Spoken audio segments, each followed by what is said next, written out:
26 जून राजर्षी शाहू महाराज यांची जयंती. त्यानिमित्ताने मी तुम्हाला त्यांच्या जीवनातील एक प्रसंग सांगणार आहे. एके दिवशी शाहू महाराजांच्या दरबारात एक ज्योतिषी आला. तो सगळ्या लोकांचं भविष्य सांगत होता.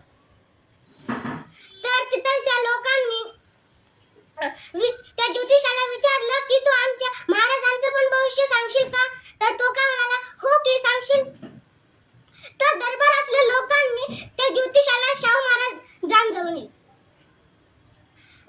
तर तिथलचे लोक काय म्हणाले, महाराज हा सगळ्यांचं भविष्य सांगतो, हा खूप प्रसिद्ध आहे. तुमचं भविष्य पण तुम्ही याला विचारा, हा सांगू शकतो. तर शाहू महाराज काय म्हणाले, आता मला वेळ नाहीये, तू काय कर, उद्या सकाळी 11 वाजता माझ्या घरी. ठरल्याप्रमाणे दुसऱ्या दिवशी 11 वाजता ज्योतिषी तिथे आले. आल्या शाहू महाराजांनी त्यांच्या शिपायांना आदेश दिला, याला जेलमध्ये टाका, याला अटक करा. तो घाबरला. तो काय म्हणाला, अरे मी काही गुन्हा नाही केला, काही